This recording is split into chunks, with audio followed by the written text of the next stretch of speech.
आज सकाळी पत्रकार परिषद घेऊन आगडोंब उसळल्यानंतर सर्वीकडे आगडोंब उसळला, त्याच्यामुळे त्यांनी पत्रकार परिषद घेऊन जी उदाहरणं दिली नेमकी ती कोणत्या पुस्तकातली आहेत ती बघितली पाहिजे।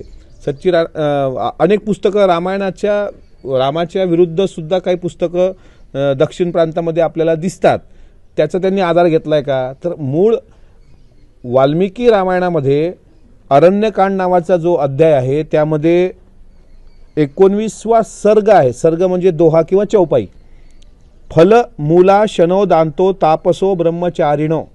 रामानी वनवासात असताना फळ आणि मुळं खाल्ली, जी शबरीच्या घरी गेल्यानंतर उष्टी बोरं खाल्ल्याचं दिसतं आपल्याला। कंद मूळ फळ खात होते, हे रामचरितमानसमध्ये पण सांगितलेलं आहे।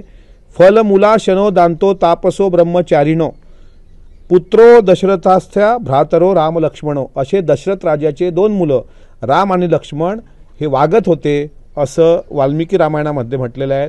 ते जितेंद्रिय आहेत, ते तपस्वी आहेत, ते ब्रह्मचारी आहेत, अशा पद्धतीचं वर्णन आहे। ते जितेंद्रिय आहेत म्हणजे त्यांनी नाव फक्त जितेंद्र आहे म्हणून नाही, तर त्यांनी इंद्रियावर ताबा मिळवलेला आहे म्हणून ते ब्रह्मचारी आहेत, अशा पद्धतीचा वाल्मिकी रामायणामध्ये उल्लेख आहे। आणि चुकीच्या पद्धतीनं असं वक्तव्य करून आव्हाडांनी आपली जीभ टाळायला लावली।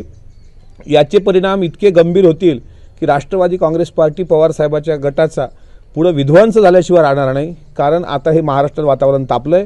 त्यांनी आज खेद व्यक्त करणं म्हणजे सौ चूहे खाके बिल्ली हजको चली असाच तो प्रकार आहे। शेवटी रामावर त्यांनी जे भाष्य केलं त्यामध्ये महाराष्ट्रात रामभक्त प्रत्येक जण आहे, आपण प्रत्येक जण रामाचा आदर करतो। कोणाला वेगळ्या पद्धतीने मांडायचा असेल राम, कोणाचा राम वेगळा असेल, पण राम हा एक या देशातला कालपुरुष होता, एक आदर्श मर्यादा पुरुषोत्तम पण आपण त्यांना म्हणतो। आणि अशा प्रकारचं वक्तव्य करून त्यांनी फक्त अकलेचे तारे तोडलेत, त्या गोष्टीचा मी निषेध व्यक्त करतो। शिर्डीचं अधिवेशन चर्चेत राहावं याकरता जितेंद्र आव्हाडांनी आभाळ हेपलायचा प्रयत्न केलाय।